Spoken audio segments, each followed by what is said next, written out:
ನನ್ನ ಜೊತೆ ಕೇಂದ್ರ ಸಚಿವರು ಪ್ರಹ್ಲಾದ್ ಜೋಶಿ ಅವರು ಜಾಯಿನ್ ಆಗ್ತಿದ್ದಾರೆ.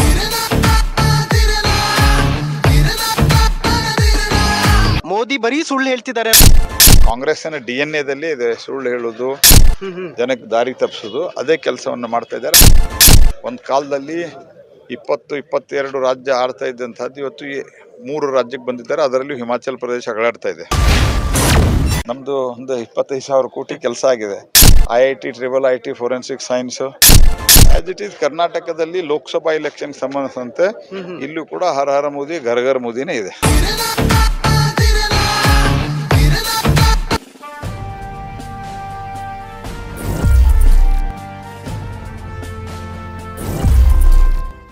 ವೆಲ್ ವೀಕ್ಷಕರೇ, ಇವತ್ತು ಧಾರವಾಡ ಲೋಕಸಭಾ ಕ್ಷೇತ್ರದಲ್ಲಿದ್ದೀನಿ. ಸೊ ನನ್ನ ಜೊತೆ ಕೇಂದ್ರ ಸಚಿವರು ಪ್ರಹ್ಲಾದ್ ಜೋಶಿ ಅವರು ಜಾಯಿನ್ ಆಗ್ತಿದ್ದಾರೆ. ಸರ್, ಒಂಥರ ಖುಷಿ ಆಗುತ್ತೆ ನಿಮ್ಮ ಜೊತೆ ಮಾತಾಡಿಸ್ಲಿಕ್ಕೆ.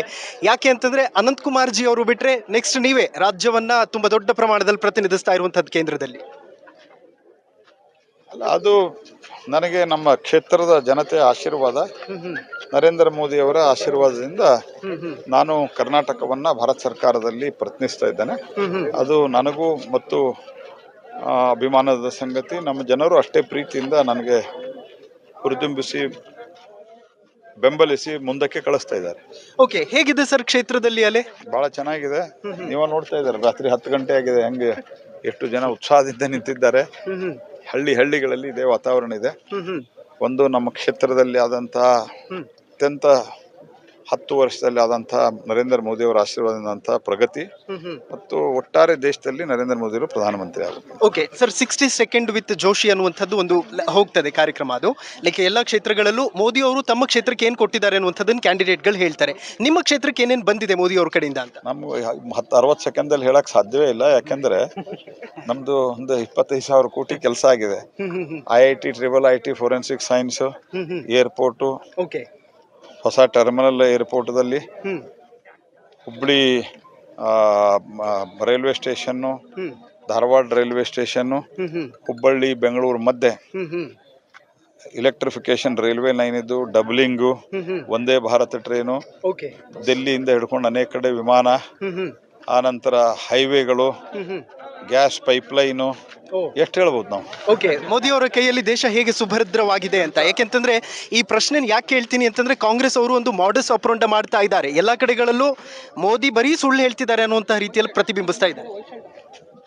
ಅವರು ಕಾಂಗ್ರೆಸ್ ಪಾರ್ಟಿಯವರು ಅವರ ಒಂದು ನೇಚರ್ದಲ್ಲಿ ಕಾಂಗ್ರೆಸ್ಸಿನ DNA ಇದೆ ಸುಳ್ಳು ಹೇಳುವುದು, ಜನಕ್ಕೆ ದಾರಿ ತಪ್ಪಿಸೋದು, ಅದೇ ಕೆಲಸವನ್ನು ಮಾಡ್ತಾ ಇದ್ದಾರೆ. ಅದಕ್ಕೆ ಜನ ಅವ್ರನ್ನ ಕಳೆದ 10 ವರ್ಷದಿಂದ, ನಾವು ಅಪೋಸಿಷನ್ದಲ್ಲಿ ಭಾಳ ದಿವಸ ಇದ್ವಿ, 2004ರಿಂದ 2014 ಆದ್ರೆ ನಮ್ದು ಈ ಸ್ಥಿತಿ ಇರಲಿಲ್ಲ. ಕರೆಕ್ಟ್. ಅವರು ಅತ್ಯಂತ ಡಿಮಾರಲೈಸ್ ಆಗಿ ಒಂದು ಕಾಲದಲ್ಲಿ 20-22 ರಾಜ್ಯ ಆಡ್ತಾ ಇದ್ದಂಥದ್ದು ಇವತ್ತು 3 ರಾಜ್ಯಕ್ಕೆ ಬಂದಿದ್ದಾರೆ. ಅದರಲ್ಲೂ ಹಿಮಾಚಲ ಪ್ರದೇಶ ಅಗಳಾಡ್ತಾ ಇದೆ. ಓಕೆ, ಆ ನಂತರ ಇಡೀ ದೇಶದಲ್ಲಿ ಕಳೆದ 10 ವರ್ಷದಿಂದ ಅಪೋಸಿಷನ್ ಪಾರ್ಟಿ ಆಗಿಲ್ಲ ಅವರು. ಒಂದು ಕಾಲದಲ್ಲಿ 404 ಪಾರ್ಟಿ ಇದ್ದಂತ ಪಾರ್ಟಿ, ಅದು ಅವ್ರು ಸುಳ್ಳು ಹೇಳೋದಕ್ಕೆ ಜನ ಹೆಂಗ್ ಮಾಡಿದ್ರು. Last question sir, Narendra Modi ಅವರ ಕ್ಷೇತ್ರಕ್ಕೂ ಹೋಗಿದ್ದೆ, ಯೋಗಿಜಿ ಅವರ ನಾಡಿಗೂ ಹೋಗಿದ್ದೆ. ಅಲ್ಲೆಲ್ಲರೂ ಕೂಡ ಇನ್ಫ್ಯಾಕ್ಟ್ ಮುಸಲ್ಮಾನರು ಸೇರಿದಂತೆ ಎಲ್ಲರೂ ಕೂಡ ಹರ್ ಹರ್ ಮೋದಿ ಘರ್ ಘರ್ ಮೋದಿ ಅಂತಿದ್ದಾರೆ. ಕರ್ನಾಟಕದಲ್ಲಿ ಆ ಥರದ ಬದಲಾವಣೆ ಯಾವಾಗ ನಿರೀಕ್ಷೆ ಮಾಡೋದಕ್ಕೆ ಸಾಧ್ಯ ಅಂತ? As it is. ಕರ್ನಾಟಕದಲ್ಲಿ ಲೋಕಸಭಾ ಎಲೆಕ್ಷನ್ ಸಂಬಂಧಿಸಿದಂತೆ ಇಲ್ಲೂ ಕೂಡ ಹರ ಹರ ಮೋದಿ ಘರ್ ಘರ್ ಮೋದಿನೇ ಇದೆ. Okay, thank you so much sir. Okay, ಈಗಾಗಲೇ ಧಾರವಾಡ ಲೋಕಸಭಾ ಕ್ಷೇತ್ರದ ಬಿಜೆಪಿ ಅಭ್ಯರ್ಥಿ ಪ್ರಹ್ಲಾದ್ ಜೋಶಿ ಅವರನ್ನ ಮಾತನಾಡಿಸುವಂತಹ ಒಂದು ಕೆಲಸ ನಮ್ಮದಾಗಿತ್ತು. ಇನ್ಫ್ಯಾಕ್ಟ್ ಸಮಯ ತುಂಬ ಆಗ್ತಾ ಇರೋದ್ರಿಂದಾಗಿ ನಮಗೂ ಕೂಡ ಬೇರೆ ಬೇರೆ ಕ್ಷೇತ್ರಗಳಿಗೆ ಹೋಗ್ಲಿಕ್ಕಿದೆ. ಸೊ ಹಾಗಾಗಿ ಹೆಚ್ಚು ಮಾತಾಡಿಸ್ಲಿಕ್ಕೆ ಆಗಲಿಲ್ಲ. ಅದೇನೇ ಇದ್ರೂ ಕೂಡ ನರೇಂದ್ರ ಮೋದಿ ಅವರ ಸಾಧನೆಗಳನ್ನು ಕೇವಲ 60 ಸೆಕೆಂಡಲ್ಲಿ ಹೇಳೋದಕ್ಕೆ ಅಸಾಧ್ಯ. ಅವರು ಮಾಡಿರುವಂತಹ ಕೆಲಸಗಳು ತುಂಬ ಇದೆ ಅನ್ನುವಂಥದ್ದನ್ನು, ಒಂದಷ್ಟು ಕೆಲಸಗಳನ್ನು ಜನರ ಮುಂದೆ ಇಟ್ಟಿದ್ದಾರೆ ಮತ್ತು ಸತತವಾಗಿ 5ನೇ ಬಾರಿ ಗೆಲುವಿನ ನಗಾರಿಯನ್ನು ಬಾರಿಸುವುದಕ್ಕೆ ಪ್ರಹ್ಲಾದ್ ಜೋಶಿ ಅವರು ಮುಂದೆ ಸಾಗ್ತಾ ಇದ್ದಾರೆ. ಒಟ್ಟಾರೆಯಾಗಿ ಕ್ಷೇತ್ರದಲ್ಲಿ ಯಾವ ರೀತಿ ಡೆವಲಪ್ಮೆಂಟ್ ಆಗಿದೆ ಮತ್ತು ಕ್ಷೇತ್ರದಲ್ಲಿರುವಂಥ ಮತದಾರ ಪ್ರಭುಗಳು ಏನು ಹೇಳ್ತಿದ್ದಾರೆ ಅನ್ನುವಂಥದ್ದನ್ನು ನಿಮ್ಮ ಮುಂದೆ ಈಗಾಗಲೇ ಹೆಲೋ ಹಿಂದೂ ತಂಡ ಇಟ್ಟಿದೆ. ಮತ್ತೊಂದು ಕ್ಷೇತ್ರಕ್ಕೆ ನಾವೀಗ ಹೋಗ್ತಾ ಇದ್ದೀವಿ, ಹೈದರಾಬಾದ್ ಲೋಕಸಭಾ ಕ್ಷೇತ್ರಕ್ಕೆ. ಅಲ್ಲಿ ಯಾವ ಥರದ ಟ್ರೆಂಡ್ ಇದೆ? ಮಾಧವಿ ಲತಾ, ಹಿಂದೂ ಸಿಂಹಿಣಿ ಅಸಾದುದ್ದೀನ್ ಓವೈಸಿಗೆ ಖೆಡ್ಡವನ್ನು ಯಾವ ರೀತಿಯಾಗಿ ಕೆಡಬೋದಕ್ಕೆ ಸಿದ್ಧವಾಗಿದ್ದಾರೆ, ನಿಮ್ಮ ಮುಂದೆ ಇಡ್ತೀವಿ. ನೋಡ್ತಾ ಇರಿ ಹೆಲೋ ಹಿಂದೂ. ನಾನು ಸೈಯದ್ ಹಿದಾಯತ್, ಸೈನಿಂಗ್ ಆಫ್ ಧಾರವಾಡದಿಂದ. ಕ್ಯಾಮ್ರಾ ಪರ್ಸನ್ ದಯಾನಂದ್ KP ಜೊತೆ.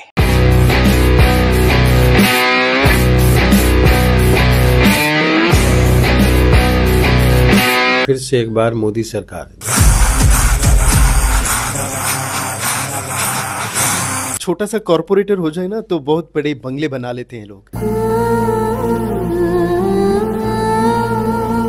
अपने पुराने समय को भूला नहीं हूँ और भूलूंगा भी नहीं। जैसे कि मैं जब विधायक बन गया तो इसी कमरे में ना फर्श थी ना इसका प्लास्टर था, एक तखत पड़ा हुआ था जिसमें पटरे रखे हुए थे, उसमें कीले भी नहीं जड़ी थी।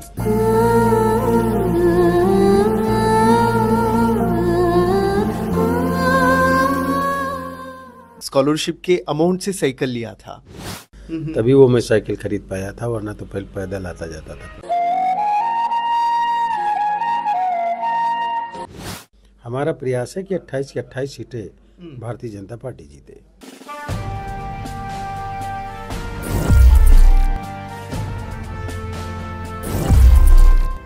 ನಮಸ್ಕಾರ ವೀಕ್ಷಕರೇ, ನೀವು ನೋಡ್ತಾ ಇದ್ದೀರಾ ಹೆಲೋ ಹಿಂದೂ.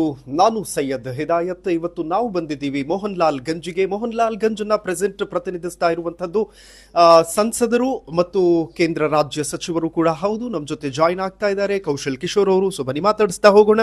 सर नमस्कार, कैसे हैं आप? ठीक हो मैं, धन्यवाद आपको। ओके, कैसे है चुनावी माहौल आपके यहाँ? चुनावी माहौल मेरे यहाँ ठीक है और पूरी तरीके से मोदी जी के पक्ष में है। सबका साथ, सबका विकास, सबका विश्वास और सबका प्रयास के का जो मंत्र है प्रधानमंत्री जी का, उसके तहत पूरे देश की जनता एकजुट हो रही है। और मेरे मोहनलालगंज क्षेत्र की जो जनता है, वो चाहे वो किसान हो या मजदूर, महिलाएं हो या नौजवान, गरीब हो या व्यापारी वर्ग, सभी के सभी लोग जो है एकजुट होकर के मोदी जी के साथ खड़े हैं। ओके सर, आपके डिपार्टमेंट के थ्रू क्या कुछ करने को आपको मौका मिला? मेरे डिपार्टमेंट के तहत तो लोगों को आवास देना, मेट्रो, आज उत्तर प्रदेश के 6 शहरों में मेट्रो चल रही है, बाकी बन नहीं है। इसी तरीके से पूरे देश के अंदर मेट्रो बड़े पैमाने पे आगे बढ़ती चली जा रही है। लोगों को आवास मिल रहे हैं। लाइट हाउस प्रोजेक्ट के तहत लोगों को आवास मिल रहे हैं। 1.25 लाख के 1.25 करोड़ के आसपास आवास शहरी क्षेत्र में, पूरे देश में करीब 4 करोड़ आवास दिए गए हैं। तो इस तरीके की, चाहे वो स्वच्छ भारत मिशन हो या कचरा मुक्त शहर हो, बनाने का काम हमारे डिपार्टमेंट के द्वारा किया जा रहा है लगातार। और इसके लिए बड़े पैमाने पर पूरे देश में एक एकजुटता बन गई है राष्ट्र के निर्माण के लिए, विकसित भारत, आत्मनिर्भर भारत बनाने के लिए। ओके, जब चुनाव नजदीक आता है उस वक्त टोटल शेड्यूल ही चेंज हो जाता है, तो आपका शेड्यूल कैसे रहा है मॉर्निंग टू इवनिंग तक? देखिए, चुनाव के पीरियड में वैसे तो मेरा डेली का ये रूटीन है, सुबह 5 बजे 6 बजे उठना, फिर लोग आ जाते हैं। अभी आपने देखा सुबह सुबह लोग आ गए, तो इस तरह बड़ी एक भीड़ लग जाती है। तो डेली मेरा ये एक रूटीन है, सुबह उठ करके लोगों की समस्याएं सुनना, और देर रात तक 10 से 11 बजे तक, 12 बजे तक के लोग आते रहते हैं। लेकिन चुनाव का पीरियड एक ऐसा हो जाता है कि सवेरे जल्दी उठ करके जो है लोगों के बीच में जाना होता है। लोगों की समस्याएं तो अलग चीज़ है, लेकिन उसके बाद भी लोगों से मिलना, मिलाना, बात करना, ये करना पड़ता है। आज ही ये है जो है, हम फिर से एक बार मोदी सरकार जन संदेश यात्रा निकाल रहे हैं मोहनलालगंज के बक्सी का तालाब क्षेत्र से, जो पूरे करीब लगभग 12 घंटे चलेगी, जिसमें जो है 500 से अधिक 4 पहिया के वाहन होंगे और करीब 80 से 85 पॉइंट पर उस जन आशीर्वाद यात्रा का स्वागत होगा। ओके, प्रचार के लिए मोदी जी आएंगे आपके लिए? मोदी जी का प्रचार तो पूरे देश के लिए चल रहा है, और मैं समझ रहा हूँ कि मोदी जी आएंगे तो बहुत बहुत स्वागत रहेगा उनका। और लेकिन हम खुद दूसरे क्षेत्रों में प्रचार करने में लगे हैं। हमारी भी जिम्मेदारी बनती है, और सबकी जिम्मेदारी ये बनती है कि राष्ट्र के निर्माण के लिए, भारत के निर्माण के लिए, विकसित भारत बनाने और आत्मनिर्भर भारत बनाने के लिए सभी लोगों को मोदी जी का प्रचार करना चाहिए और मोदी जी को वोट करना चाहिए। ओके सर, ये सवाल मुझे पूछना ही चाहिए, क्योंकि मैं बाहर देख रहा था, आपके घर के पास कोई सिक्योरिटी नहीं, कुछ नहीं। एक छोटा सा कॉर्पोरेटर हो जाए ना तो बहुत बड़े बंगले बना लेते हैं लोग। मतलब आप क्यों इतना सिंपल? नहीं, जो मैं अपनी ओरिजिनल ज़िंदगी है वो जीता हूँ। वो बनावटी ज़िंदगी मुझे पसंद नहीं है। कि लोग अपना भोकाल दिखा रहे हो कि इतनी सिक्योरिटी है, इतने लोग खड़े हैं। वो मिलने वाले आए, पहले उससे पूछे, फिर तलाशी ले, फिर आए, फिर वो। तो ये जब वोट मांगने जाते हैं तो वो सीधे हम उसके बीच में चले जाते हैं। करेक्ट। तो फिर जब वोटर जो है वो जब आए तो वो भी मेरे पास सीधे आए, उसको भी बीच में कोई बाधा ना पहुंचे। इसलिए मैं अपना जीवन जो है वो सिंपलिसिटी की तरह जो है साधारण तरीके से, जो वास्तविक जीवन है वो जीने का जो आनंद है वो बनावटी जीवन में नहीं है, इसलिए मैं वही जीवन अपना जीने का काम करता हूँ। ओके, मैं कहीं पढ़ रहा था सर एक आर्टिकल में कि आप स्कॉलरशिप के अमाउंट से साइकिल लिया था, बाइसिकल। हाँ, सही स्कॉलरशिप मिला था तब मैंने वो एक साइकिल खरीदी थी और उस समय वो 600 रुपये की मिली थी मुझे साइकिल। मुझे याद है, मैं इंटर क्लास में मुझे स्कॉलर मिला था, तभी वो मैं साइकिल खरीद पाया था, वरना तो पहले पैदल आता जाता था। सर जिंदगी में बहुत सारे अपमान देख चुके होंगे, अब तो सम्मान ही सम्मान देखने को मिलता होगा। क्या डिफरेंस है पहले की जिंदगी में और अब की जिंदगी में? अपमान जनता बहुत झेलती थी, सामंतशाही का जब कभी वो रहा तो बड़ा अपमान जनता को झेलना पड़ता था। उसके लिए एक बड़ी लड़ाई हमने लड़ी जातिवाद सामंत के खिलाफ, और शोषण करने वाले लोग जो सामंती थी उनके खिलाफ एक बड़ी लड़ाई लड़ना पड़ा। उसमें 6 चुनाव में हारा, तब निर्दलीय चुनाव जीता एमएलए का। उसके बाद 4 हार के फिर सांसद का हुआ। अभी तो मेरी पत्नी भी विधायक है, जयदेवी कौशल जी। लेकिन बड़ा अंतर है। लेकिन मैं जिस लेवल से निकल कर के आया हूँ, सच है ये कि लोग सम्मान करते हैं, वो करते हैं, लेकिन मैं अपने पुराने समय को भूला नहीं हूँ और भूलूंगा भी नहीं। ओके। इसलिए जो है मुझे हर व्यक्ति वो इंसान नजर आता है, उसके कपड़े क्या पहने हैं, वो किस लेवल का आदमी है, इसका मेरे ऊपर कोई असर नहीं है। मैं उसे इंसान समझता हूँ और इंसान समझ करके उसको प्रियॉरिटी देने का काम करता हूँ। कोई पीड़ित आदमी कहीं से आया है, किराया खर्च करके आके बैठा, एक आशा लेकर के आया, उसकी आशा को पूरी करने का प्रयास करता हूँ। ओके। जिंदगी में कभी किसी चीज की कमी महसूस की है आपने? कि हर इंसान के जीवन में कभी कभी अगर वो उसकी इच्छा के ऊपर निर्भर है, करेक्ट, अगर उसकी इच्छा है कि हमें ये होना चाहिए, ये होना चाहिए, तो वो कमियां लगेंगी। अगर उसको लगता है कि नहीं हमारे जीवन में हमारा एक काम चल रहा है, तो काम चलाने की जो जिंदगी है उसमें कभी कमी पूरी नहीं होती, कभी कमी की जरूरत महसूस नहीं होती कि ये मुझे कमी है। जैसे कि मैं जब विधायक बन गया तो इसी कमरे में ना फर्श थी, ना इसका प्लास्टर था, एक तखत पड़ा हुआ था जिसमें पटरे रखे हुए थे, उसमें कीले भी नहीं जड़ी थी। एक कोने में टीवी रखा था, एक यहाँ पे जरूरत थी वो टीवी की, एक टेलीफोन रखा हुआ था, उसी पे हम लोग गद्दा और दरी डाल के पति पत्नी और बच्चों के साथ लेटते थे। तो वो हमें कमी इसलिए नहीं लगी कि हमें ये कमी है, क्योंकि हमारा लक्ष्य था आंदोलन, लोगों को खड़ा करना, लोगों को जोड़ना, जुल्म के खिलाफ लड़ना। तो उसके खिलाफ जब कहीं कोई कमी नजर आती थी तो उसको कमी को पूरा करने का काम करते थे। अपने निजी हित के लिए मुझे कभी कोई कमी नहीं लगी। ओके, वेल सर, कर्नाटका में 28 सीट्स हैं एमपी के, तो बीजेपी कितने जीत पाएगी? देखिए, कर्नाटका का जो अभी लोकसभा का चुनाव हुआ है, वो विधानसभा का चुनाव, उसमें भले हम कांग्रेस जीत गई हो, लेकिन लोकसभा के चुनाव में वहाँ पर भारतीय जनता पार्टी जीतेगी, लोग मोदी को वोट करेंगे। और जिन लोगों ने एक साजिश करके एक तरफा वोट डालने का एक प्रयास किया था, उसका भेद कर्नाटका में खुल चुका है। और आने वाले समय में जो 28 सीटें हैं वहाँ पे कर्नाटका में, हमारा प्रयास है कि 28 की 28 सीटें भारतीय जनता पार्टी जीते। Amazing, thank you so much sir, बहुत खुशी हुई आपसे बात करके, थैंक यू। धन्यवाद। ಓಕೆ, ನೋಡಿದ್ರಲ್ಲ ವೀಕ್ಷಕರೇ, ಇದಿಷ್ಟು ಕೇಂದ್ರ ರಾಜ್ಯ ಸಚಿವರು ಕೌಶಲ್ ಕಿಶೋರ್ ಅವರ ಮಾತುಗಳು. ತುಂಬ ಅದ್ಭುತವಾಗಿ ಹೇಳ್ತಾ ಇದ್ರು. ಎಷ್ಟು ಸಿಂಪಲ್ ಆಗಿ ಮನುಷ್ಯ ಬದುಕನ್ನ ನಡೆಸ್ತಾನೋ ಅಷ್ಟೇ ಅದ್ಭುತವಾದಂತಹ ಬದುಕು ಆತನದ್ದಾಗಿರುತ್ತೆ ಅಂತ. ಇನ್ಫ್ಯಾಕ್ಟ್ ಅವ್ರ ಮನೆಗೆ ನಾನು ಬಂದಾಗ ಹೊರಗಡೆ ಸೆಕ್ಯೂರಿಟಿ ಇರಲಿಲ್ಲ, ಅದರ ಜೊತೆಗೆ ಮನೆ ಕೂಡ ತುಂಬಾ ಸಿಂಪಲ್. ಸೊ ಸಿಂಪಲ್ ಸಚಿವರ ಸಿಂಪಲ್ ಮಾತುಗಳು. ನೋಡ್ತಾ ಇರಿ ಹೆಲೋ ಹಿಂದೂ. ನಾನು ಸೈಯದ್ ಹಿದಾಯತ್ ಸೈನಿಂಗ್ ಆಫ್ ಮೋಹನ್ ಲಾಲ್ ಗಂಜಿಂದ ಕ್ಯಾಮ್ರಾ ಪರ್ಸನ್ ಪವನ್ ಜೊತೆ. ಸೊ ನಮ್ಮ ಜೊತೆ ಕೇಂದ್ರ ರಾಜ್ಯ ಸಚಿವರು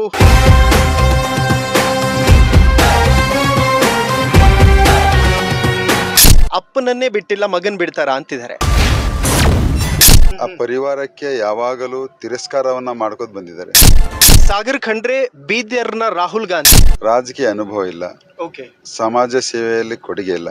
ಅವರ ಕುಟುಂಬ ಸಂಪೂರ್ಣವಾಗಿ ಬೀದರ ಜಿಲ್ಲೆ ಹಿಂದುಳಿಲಿಕ್ಕೆ ಕಾರಣವಾದಂತ ಕುಟುಂಬ ಇದೆ. ಶಾಸಕರು ಯಾಕೋ ಕಾಣಿಸ್ತಾನೆ ಇಲ್ವಲ್ಲ ಸರ್ ಎಲ್ಲೂ? ಆಸ್ತಿ ಹಂಚಿಕೆಯ ವಿಚಾರ ಆ ಕಾಂಗ್ರೆಸ್ ಇವತ್ತು ದಿವಾಳಿ ಆಗಿದೆ. ಏನೇನೋ ಒಂದು ಕೆಟ್ಟ ವಿಚಾರಗಳನ್ನ ತಗೊಂಡು ದೇಶ ಹೊಡಿಬೇಕು, ಸಮಾಜ ಹೊಡಿಬೇಕು ಅನ್ನುವಂತ ಕೆಟ್ಟ ಬುದ್ಧಿಯಿಂದ ಕೆಲಸ ಮಾಡ್ತಾ ಇದೆ. ನೇಹಾ ಹತ್ಯೆ ಕೂಡ ಎಲ್ಲೋ ಒಂದು ಕಡೆ ತುಂಬಾ ದೊಡ್ಡ ಪ್ರಮಾಣದಲ್ಲಿ ಇನ್ಫ್ಲೂಯೆನ್ಸ್ ಆದಂತೆ ಕಾಣಿಸ್ತಾ ಇದೆ. ನೇಹಾ ಹಿರೇಮಠ್ ಹಾಡ ಹಗಲೇ ಕೊಲೆ ಮಾಡಿದಂತ ಫಯಾಜನನ್ನ ಮತ್ತು ಅವರು ಸಹಚರರನ್ನ ಕೇವಲ ಒಬ್ಬನನ್ನ ಬಂಧಿಸಿ ಇನ್ನೂ 4 ಬಂಧಿಸಲಿಲ್ಲ.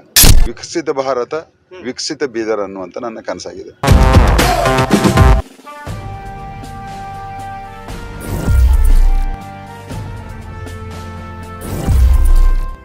ವೀಕ್ಷಕರೇ, ಈಗ ಬೀದರ್ ಲೋಕಸಭಾ ಕ್ಷೇತ್ರವನ್ನ ಕವರ್ ಮಾಡ್ತಾ ಇದ್ದೀವಿ. ಇನ್ಫ್ಯಾಕ್ಟ್ 150 ಕ್ಷೇತ್ರಗಳು ಇಲ್ಲಿಯ ತನಕ ನಿಮ್ಮ ಹೆಲೋ ಹಿಂದೂ ತಂಡ ಕವರ್ ಮಾಡಿದೆ. ಸೊ ನಮ್ಮ ಜೊತೆ ಕೇಂದ್ರ ರಾಜ್ಯ ಸಚಿವರು ಕೂತ್ಕೊಂಡಿದ್ದಾರೆ, ಬನ್ನಿ ಮಾತಾಡಿಸ್ತಾ ಹೋಗೋಣ. ಭಗವಂತ್ ಖೂಬಾ ಅವರನ್ನ. ಸರ್, ಟಿಕೆಟ್ ಸಿಗೋದಿಲ್ಲ ಅಂತ ಸರ್ಕಸ್ ಮಾಡಿದವ್ರಿಗೆಲ್ಲ ಆನ್ಸರ್ ಕೊಟ್ಟು ಬಿಟ್ರಿ. ಸೊ ಏನ್ ಹೇಳ್ತೀರಿ? ನೋಡಿ, ಪಕ್ಷ ಈಗಾಗಲೇ ಅಭ್ಯರ್ಥಿಯನ್ನಾಗಿ ಮಾಡಿದೆ. ಹೀಗಾಗಿ ಪಕ್ಷದ ಎಲ್ಲಾ ವರಿಷ್ಠರಿಗೆ, ವಿಶೇಷವಾಗಿ ಪ್ರಧಾನಮಂತ್ರಿ ಆದಂತ ಸನ್ಮಾನ್ಯ ಶ್ರೀ ನರೇಂದ್ರ ಮೋದಿ ಅವರಿಗೆ, ರಾಷ್ಟ್ರೀಯ ಅಧ್ಯಕ್ಷರಾದ ಸನ್ಮಾನ್ಯ JP ನಡ್ಡಾಜಿ ಅವರಿಗೆ, ಅಮಿತ್ ಶಾ ಜಿ ಅವರಿಗೆ, ರಾಜ್ಯಾಧ್ಯಕ್ಷರಿಗೆ ಎಲ್ಲರೂ ನಾನು ಅಭಿನಂದಿಸ್ತೀನಿ. ಈಗ ಕಳೆದ 45 ದಿವಸಗಳಿಂದ ಕ್ಷೇತ್ರದಲ್ಲಿ ಮಾಡುವಂತ ನನ್ನ ಓಡಾಟ, ಕಾರ್ಯಕರ್ತರ ಒಂದು ಪರಿಶ್ರಮ, ಮುಖಂಡರ ಮತ್ತು ಶಾಸಕರು, ಮಾಜಿ ಶಾಸಕರುಗಳ ಒಂದು ಒಗ್ಗಟ್ಟಿನ ಚುನಾವಣೆಯ ತಂತ್ರಗಾರಿಕೆ ಆಗಿರ್ಬೋದು, ಚುನಾವಣೆ ಪ್ರಚಾರ ಆಗಿರ್ಬೋದು, ಜನರ ಮಧ್ಯದಲ್ಲೇ ಹೋಗಿ ಜನರನ್ನ ಮನವೊಲಿಸುವುದಾಗಿರ್ಬೋದು, ಅನೇಕ ದೊಡ್ಡ ಸಭೆಗಳನ್ನ ಮಾಡುವುದಾಗ್ಲಿ, ಇವೆಲ್ಲವೂ ನೋಡಿದಾಗ ಈ ಬಾರಿ ನನ್ನ ಗೆಲುವು ಕನಿಷ್ಠ 3 ಲಕ್ಷ ಅಂತರದಿಂದ ಆಗ್ತದೆ ಅನ್ನುವಂಥದ್ದನ್ನ ವಿಶ್ವಾಸವನ್ನ ಎಲ್ಲರೂ ಕೊಟ್ಟಿದ್ದಾರೆ. ಇನ್ಫ್ಯಾಕ್ಟ್ ತುಂಬಾ ಜನ, ನಾನು ಬೆಳಿಗ್ಗೆಯಿಂದ ಜನರನ್ನು ಮಾತಾಡಿಸ್ತಾ ಇದ್ದೆ, ಹೇಳ್ತಾ ಇದ್ರು ಅಪ್ಪನನ್ನೇ ಬಿಟ್ಟಿಲ್ಲ ಮಗನ್ ಬಿಡ್ತಾರಾ ಅಂತಿದ್ದಾರೆ. ಇದು ಜನರ ಮಾತಾಗಿದೆ, ನನ್ನ ಮಾತಲ್ಲ. ಅದು ಜನರ ಸ್ವತಃ ಆ ಪರಿವಾರಕ್ಕೆ ಯಾವಾಗಲೂ ತಿರಸ್ಕಾರವನ್ನ ಮಾಡ್ಕೋತ ಬಂದಿದ್ದಾರೆ. ಹೀಗಾಗಿ ಈ ಒಂದು ಲೋಕಸಭಾ ಚುನಾವಣೆ ಬಹಳ ಮಹತ್ವದ ಚುನಾವಣೆ. ಇಂತಹ ಚುನಾವಣೆಯಲ್ಲಿ ಈಗಾಗಲೇ 2 ಅವಧಿಗೆ ನನ್ನ ಸೇವೆಯನ್ನು ನೋಡಿದ್ದಾರೆ, ನನ್ನ ಪ್ರಾಮಾಣಿಕತೆಯನ್ನು ನೋಡಿದ್ದಾರೆ, ನನ್ನ ಅಭಿವೃದ್ಧಿಯನ್ನು ನೋಡಿದ್ದಾರೆ, ನನ್ನ ವ್ಯಕ್ತಿತ್ವವನ್ನು ನೋಡಿದ್ದಾರೆ.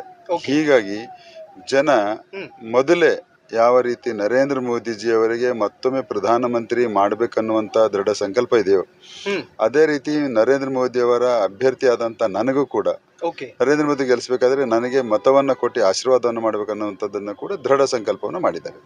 ಇನ್ಫ್ಯಾಕ್ಟ್ ಆರ್ ಅಶೋಕ್ ಅವರು ವೇದಿಕೆ ಮೇಲೆ ಹೇಳ್ತಾ ಇದ್ರು ಸಾಗರ್ ಖಂಡ್ರೆ ಬೀದರ್ನ ರಾಹುಲ್ ಗಾಂಧಿ ಅಂತ. ಹೇಗ್ ಡಿಫೆಂಡ್ ಮಾಡ್ತೀರಾ ಅದನ್ನ?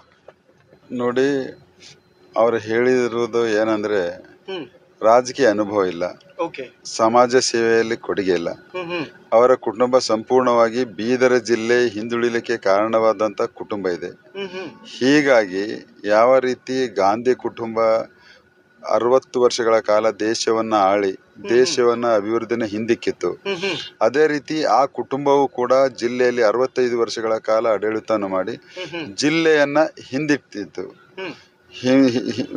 ಏನಂದ್ರೆ ಹಿಂದುಳಿದಂತ ಜಿಲ್ಲೆ ಅನ್ನುವಂತ ಹಣೆಪಟ್ಟಿಯನ್ನ ಕಟ್ಟಿದಂತ ಆ ಅಪಕೀರ್ತಿಯನ್ನ ಆ ಈಶ್ವರ ಖಂಡ್ರೆ ಕುಟುಂಬಕ್ಕೆ ಹೋಗ್ತದೆ. ಆ ಒಂದು ಪರಿಪ್ರೇಕ್ಷೆಯಲ್ಲಿ ಆರ್ ಅಶೋಕ್ ಅವರು ಹೇಳಿದ್ದಾರೆ. ಹಿಂದೂಗಳ ರಕ್ಷಣೆ ನರೇಂದ್ರ ಮೋದಿ ಅವರಿಂದ ಹೇಗೆ ಸಾಧ್ಯ? ಮತ್ತು ಇನ್ಫ್ಯಾಕ್ಟ್ ಈಗ ಪ್ರೆಸೆಂಟ್ ಚರ್ಚೆ ಆಗ್ತಾ ಇರುವಂತದ್ದು ತುಂಬಾ ದೊಡ್ಡ ಪ್ರಮಾಣದಲ್ಲಿ ಅಂತಂದ್ರೆ ಅದು ಆಸ್ತಿ ಹಂಚಿಕೆಯ ವಿಚಾರ.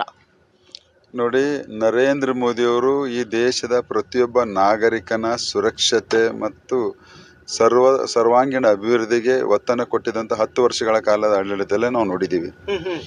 ಆದ್ರೆ ಕಾಂಗ್ರೆಸ್ ಓಲೈಕೆ ರಾಜಕಾರಣ ಮಾಡಿ ಅಲ್ಪಸಂಖ್ಯಾತರನ್ನ ಓಲೈಕೊಳ್ಳು ಮಾಡಬೇಕಂತ ಬಹುಸಂಖ್ಯಾತರನ್ನ ಕಡೆಗಣಿಸುವುದನ್ನ ಮಾಡುವಂತ ಅವರ ಪ್ರಣಾಳಿಕೆಯಲ್ಲಿ ಅನೇಕ ಅಂಶಗಳಿದ್ದಾವೆ. ಆಸ್ತಿಯನ್ನ ತಗೊಳ್ಳುವುದು, ಈಗ ಯಾರೇ ದುಡಿದಿದ್ದಂತ ಆಸ್ತಿಯನ್ನ ಅವರು ತೀರಿಕೊಂಡ ಮೇಲೆ ಅವರ ಮಕ್ಕಳಿಗೆಲ್ಲ ಸರ್ಕಾರಕ್ಕೆ ಹೋಗ್ತಿದೆ ಅನ್ನುವಂಥದ್ದನ್ನ ಇದು ಸರಿಯಲ್ಲ ಅನ್ನುವಂಥದ್ದನ್ನ. ಹೀಗಾಗಿ ಈಗ ದೇಶದಲ್ಲಿ ಆ ಚರ್ಚೆನ ತುಂಬಾ ನಡೀತಾ ಇದೆ. ಓಕೆ. ಆ ಕಾಂಗ್ರೆಸ್ ಇವತ್ತು ದಿವಾಳಿ ಆಗಿದೆ. ಏನೇನೋ ಒಂದು ಕೆಟ್ಟ ವಿಚಾರಗಳನ್ನ ತಗೊಂಡು ದೇಶ ಹೊಡಿಬೇಕು, ಸಮಾಜ ಹೊಡಿಬೇಕು ಅನ್ನುವಂತ ಕೆಟ್ಟ ಬುದ್ಧಿಯಿಂದ ಕೆಲಸ ಮಾಡ್ತಾ ಇದೆ. ಹೀಗಾಗಿ ಅದಕ್ಕೆ ಈ ಚುನಾವಣೆಯಲ್ಲಿ ಜನರು ತಕ್ಕ ಪಾಠವನ್ನ ಕಲಿಸ್ತಾರೆ. ಓಕೆ. ಇನ್ಫ್ಯಾಕ್ಟ್ ನೇಹಾ ಹತ್ಯೆ ಕೂಡ ಎಲ್ಲೋ ಒಂದು ಕಡೆ ತುಂಬಾ ದೊಡ್ಡ ಪ್ರಮಾಣದಲ್ಲಿ ಇನ್ಫ್ಲೂಯೆನ್ಸ್ ಆದಂತೆ ಕಾಣಿಸ್ತಾ ಇದೆ ಚುನಾವಣೆಯ ಮೇಲೆ. ನೀವು ಅದನ್ನ ಹೇಗೆ ನೋಡ್ತೀರಿ ಅಂತ? ನೋಡಿ, ಚುನಾವಣೆ ದೃಷ್ಟಿಯಲ್ಲಿ ನೋಡೋದಕ್ಕಿಂತ ಹೆಚ್ಚಾಗಿ ಕರ್ನಾಟಕದಲ್ಲಿ ಕಾಂಗ್ರೆಸ್ ಸರ್ಕಾರ ಇದೆ. ಓಕೆ. ನೇಹಾ ಹಿರೇಮಠ್ ಹಾಡು ಹಗಲೇ ಕೊಲೆ ಮಾಡಿದಂತ ಫಯಾಜ್ ನನ್ನ ಮತ್ತು ಅವರು ಸಹಚರರನ್ನ ಕೇವಲ ಒಬ್ಬನನ್ನ ಬಂಧಿಸಿ ಇನ್ನೂ 4 ಬಂಧಿಸಲಿಲ್ಲ. ಓಕೆ. ಮತ್ತು ಆ ಒಂದು ಕೇಸ್ ಪರೋಕ್ಷವಾಗಿ ಸಮರ್ಥನೆ ಮಾಡ್ಕೊಳ್ಬೇಕು, ರಕ್ಷಣೆ ಕೊಡುವಂತ ರೀತಿಯಲ್ಲಿ ಮುಖ್ಯಮಂತ್ರಿಗಳು, ಉಪಮುಖ್ಯಮಂತ್ರಿಗಳು, ಅನೇಕ ಮಂತ್ರಿಗಳು ಹೇಳಿಕೆನ ಕೊಟ್ಟಿರೋದು ನೋಡಿದ್ರೆ ಆ ಕರ್ನಾಟಕದಲ್ಲಿರುವಂತಹ ಕಾಂಗ್ರೆಸ್ ಸರ್ಕಾರಕ್ಕೆ ಎಲ್ಲರ ರಕ್ಷಣೆ ಬೇಕಾಗಿಲ್ಲ, ಕೇವಲ ಅಧಿಕಾರ ಬೇಕನ್ನುವಂತ ಓಲೈಕೆ ರಾಜಕಾರಣಕ್ಕೆ ಮೊರೆ ಹೋಗ್ತದೆ. ಇದು ಸರಿಯಲ್ಲ ಪ್ರಜಾಪ್ರಭುತ್ವದಲ್ಲಿ ಅನ್ನುವಂಥದ್ದನ್ನ ನನ್ನ ಹೇಳಿಕೆ. ಓಕೆ ಸರ್, ಈಗ 3ನೇ ಬಾರಿ ಏನೆಲ್ಲ ಕನಸುಗಳನ್ನ ಹೊತ್ಕೊಂಡು ಬರ್ತಿದ್ದೀರಿ ಅಂತ? ನೋಡಿ, ನರೇಂದ್ರ ಮೋದಿ ಅವರು 2047ರವರೆಗೆ ಭಾರತ ವಿಕಸಿತ ಭಾರತ ಆಗ್ಬೇಕನ್ನುವಂತ ಕನಸನ್ನ ಹೊತ್ತಿದ್ದಾರೆ. ನಾನು ಕೂಡ ಅವರ ಸರ್ಕಾರದಲ್ಲಿ ಒಬ್ಬ MP ಆಗಿ ನನ್ನ ಜಿಲ್ಲೆಯು ಕೂಡ ಸಂಪೂರ್ಣವಾಗಿ ಅಭಿವೃದ್ಧಿಯನ್ನು ಹೊಂದಬೇಕು. ಆ ವಿಕಸಿತ ಭಾರತದಲ್ಲಿ ನನ್ನ ಜಿಲ್ಲೆಯ ಕೊಡುಗೆ ಕೂಡ ಇರಬೇಕು ಅನ್ನುವಂಥದ್ದು ನಾನು ಕೂಡ ಕನಸನ್ನ ಕಂಡಿದ್ದೀನಿ. ಹೀಗಾಗಿ ವಿಕಸಿತ ಭಾರತ, ವಿಕಸಿತ ಬೀದರ್ ಅನ್ನುವಂತ ನನ್ನ ಕನಸಾಗಿದೆ. ಓಕೆ ಸರ್, ಮೋದಿ ಅವರ ಮನ ಮುಟ್ಟೋದು ತುಂಬಾ ಕಡಿಮೆ ಜನ. ಸೊ ಹೇಗ್ ಮನ್ಸಲ್ಲಿ ಜಾಗ ಮಾಡ್ಕೊಂಡ್ರಿ ಮೋದಿ ಅವ್ರದ್ದು ಅಂತ? ಅವರಲ್ಲಿ ಮನಸ್ಸಲ್ಲಿ ಜಾಗ ಮಾಡ್ಕೊಳ್ಳುವಂತ ಬೇರೆ ಯಾವುದೇ ಪ್ರಯತ್ನವನ್ನು ಮಾಡಲಿಲ್ಲ. ಅವರು ಸ್ವತಃ ಪ್ರಾಮಾಣಿಕರನ್ನ, ಭ್ರಷ್ಟಾಚಾರ ರಹಿತರನ್ನ, ಕಳಂಕ ರಹಿತರನ್ನ, ಆಮೇಲೆ ಜನಸ್ಪಂದನೆ ಮಾಡುವಂತವ್ರನ್ನ, ಅಭಿವೃದ್ಧಿನ ಮಾಡುವಂತವ್ರನ್ನ ಇಷ್ಟಪಡ್ತಾರೆ. ಅವ್ರಿಗೆ ಅವರು ಯಾವ ಆಶೆಗಳನ್ನ ನಮ್ಮ ಮೇಲೆ ನಿರೀಕ್ಷೆ ಮಾಡ್ತಾರೆ, ಆ ನಿರೀಕ್ಷೆಗೆ ತಕ್ಕಂತೆ ನಾನು ಕಳೆದ 10 ವರ್ಷದಲ್ಲಿ ನಾನು ನಡ್ಕೊಂಡಿದ್ದೀನಿ ಮತ್ತು ನಾನು ದುಡಿದಿದ್ದೀನಿ. ಹೀಗಾಗಿ ನನ್ನ ಮೇಲೆ ಇರುವಂತ ಒಂದು ವಿಶೇಷ ಅವರದ್ದು ಪ್ರೀತಿ ಇದೆ. ಸರ್, ಇಬ್ರು ಶಾಸಕರು ಯಾಕೋ ಕಾಣಿಸ್ತಾನೆ ಇಲ್ವಲ್ಲ ಸರ್? ಎಲ್ಲೂ ಇಲ್ಲ, ಇಬ್ರಲ್ಲ, ಒಬ್ರೇ ಶಾಸಕರು. ಒಬ್ರೇ ಇದ್ದಾರೆ, ಕಾಣಿಸ್ತಾ ಇಲ್ಲ. ಓಕೆ, ಏನದು ಸಮಸ್ಯೆ ಸರಿ ಹೋಗಿಲ್ವಾ ಇನ್ನು ಅಂತ ಅವ್ರುಗಳ ಸಮಸ್ಯೆ ಅವರಿಗೆ ಕೇಳ್ಬೇಕು ಅದನ್ನ. ಓಕೆ, ಬಟ್ ನೀವು ಗೆಲ್ಲೋದಂತೂ ಖಚಿತ. ಅವ್ರ ಕ್ಷೇತ್ರದ ಜನ ಕೂಡ ಗೆಲ್ಲಿಸ್ತಾರೆ ಖಂಡಿತವಾಗಿಯೂ. ಈ ಚುನಾವಣೆ ದೇಶದ ಚುನಾವಣೆ, ಈ ಚುನಾವಣೆ ಮೋದಿಯವರ ಚುನಾವಣೆ. ಹೀಗಾಗಿ ನನಗೆ ಹಾಕುವ ಪ್ರತಿಯೊಂದು ಮತವೂ ಕೂಡ ಮೋದಿಯವರ ಖಾತೆಗೆ ಹೋಗ್ತದೆ ಅನ್ನುವಂಥದ್ದನ್ನ ಸಾಮಾನ್ಯ ಜನರಿಗೆ ಕೂಡ ಗೊತ್ತಾಗಿದೆ. ಹೀಗಾಗಿ ನನ್ನ ಗೆಲುವು 3 ಲಕ್ಷಕ್ಕೂ ಹೆಚ್ಚು ಅಂತರದಿಂದ ಈ ಬಾರಿ ನನ್ನ ಗೆಲುವು ಆಗ್ತದೆ. ಓಕೆ, ಇಡೀ ಪವರ್ ಸೆಂಟರ್ ಇವತ್ತು ಬೀದರ್ನಲ್ಲಿದೆ. ಜನಾರ್ದನ್ ರೆಡ್ಡಿ ಅವರಾಗಿರ್ಬಹುದು, ಆರ್ ಅಶೋಕ್ ಅವರಾಗಿರ್ಬಹುದು, ಏನೋ ತುಂಬಾ ದೊಡ್ಡ ಪ್ಲಾನ್ ಮಾಡ್ಕೊಂಡಂಗೆ ಇದೆಯಪ್ಪ ಗೆಲುವಿಗೋಸ್ಕರ. ದೊಡ್ಡ ಅಂತರದಿಂದ ಗೆಲುವಿಗೆ ಅನೇಕ ತಂತ್ರಗಾರಿಕೆಯನ್ನ ಮಾಡಬೇಕಾಗ್ತದೆ. ಎಲ್ಲ ತಂತ್ರಗಾರಿಕೆಗಳನ್ನ ಈಗಾಗಲೇ ನಾವು ಮಾಡ್ತಾ ಇದ್ದೀವಿ. ಅದರಲ್ಲಿ ಇವತ್ತಿನ ಇಂದಿನ ಸಭೆಗಳು, ಸಮಾರಂಭಗಳು, ಪ್ರಚಾರದ ಒಂದು ರೀತಿ, ಹೀಗಾಗಿ ಅವುಗಳೆಲ್ಲ ನಡೀತಾ ಇದ್ದಾವೆ. ಓಕೆ ಸರ್, ಉತ್ತರ ಭಾರತದಲ್ಲಿ ಸ್ಪೆಷಲಿ UPಯಲ್ಲಿ ನೋಡಿದಂತಹ ಟ್ರೆಂಡ್ ಏನಿತ್ತು, ಎಲ್ಲಾ ಮಸೀದಿ ಮತ್ತು ಮದ್ರಸಾಗಳಲ್ಲೂ ಕೂಡ ಮುಸ್ಲಿಂ ವೋಟರ್ಗಳನ್ನ ಕನ್ವೆ ಮಾಡುವಂತಹ ಕೆಲಸ ತುಂಬಾ ಅಚ್ಚುಕಟ್ಟಾಗಿ ಮಾಡ್ತಾ ಇದ್ದಾರೆ ಯೋಗಿಜಿ ಅವರು. ಕರ್ನಾಟಕದಲ್ಲಿ ಆ ತರದ ಪ್ರಯತ್ನಗಳು ಯಾವಾಗ ನಿರೀಕ್ಷೆ ಮಾಡಬಹುದು ಅಂತ? ನೋಡಿ, ಅಲ್ಲಿ ಎಲ್ಲರಾಗೆ ಸುರಕ್ಷೆ ಕೊಡುವಂತ ಕೆಲಸವನ್ನ ಮಾಡಿದ್ದಾರೆ ಯೋಗಿಜಿಯವರು. ಈಗ ಅಲ್ಲಿರುವಂತ ಮುಸಲ್ಮಾನರಿಗೆ ಕೂಡ ಯೋಗಿಜಿಯವರ ಮೇಲೆ ಒಂದು ವಿಶ್ವಾಸವನ್ನ ಬಂದಿದೆ. ಯೋಗಿಜಿಯವರ ಆಡಳಿತದಲ್ಲಿ ನಾವು ಕೂಡ ಸುರಕ್ಷಿತವಾಗಿರ್ತೀವಿ ಅಂತ. ಹೀಗಾಗಿ ಯೋಗಿಜಿಯವರು ಅಲ್ಪಸಂಖ್ಯಾತರ ಮತಗಳನ್ನ ನಮಗ್ ಬರುವುದಿಲ್ಲ ಅನ್ನುವಂಥದ್ದನ್ನ ಕಾಂಗ್ರೆಸ್ನವ್ರು ಏನು ಹೇಳ್ತಿದ್ರು, ಅದಕ್ಕೆ ಪ್ರಯತ್ನವನ್ನ ಮಾಡ್ತಾ ಇದ್ದಾರೆ. ಮುಂಬರುವಂತ ದಿನಗಳಲ್ಲಿ ಈ ಪ್ರಯತ್ನಗಳು ಮತ್ತಷ್ಟು ಯಶಸ್ವಿಯಾಗಿ ನಮಗೆ ಮತ ಪರಿವರ್ತನೆಯಾಗಿ ನಮಗೆ ಲಾಭವನ್ನು ಕೊಡ್ತದೆ. Okay, thank you so much sir, all the very best. ಧನ್ಯವಾದ. ಓಕೆ, ನೋಡಿದ್ರಲ್ಲ ವೀಕ್ಷಕರೇ, ಇದಿಷ್ಟು ಭಗವಂತ ಖೂಬಾ ಅವರ ಮಾತುಗಳು. ಅದೇನೇ ಇದ್ರೂ ಕೂಡ ಗೆಲುವಿನ ನಗಾರಿ 3 ಲಕ್ಷ ಮೀರಿ ಅನ್ನುವಂಥದ್ದನ್ನ ಹೇಳ್ತಾ ಇದ್ದಾರೆ. ನೋಡ್ಬೇಕು ಜೂನ್ 4ನೇ ತಾರೀಕು ಜನ ಏನ್ ರಿಸಲ್ಟ್ ಕೊಡ್ತಾರೆ ಅಂತ. ನೋಡ್ತಾ ಇರಿ ಹೆಲೋ ಹಿಂದೂ. ನಾನು ಸೈಯದ್ ಹಿದಾಯತ್, ಸೈನಿಂಗ್ ಆಫ್ ಬೀದರ್ ಇಂದ. ಕ್ಯಾಮ್ರಾ ಪರ್ಸನ್ ದಯಾನಂದ್ ಜೊತೆ.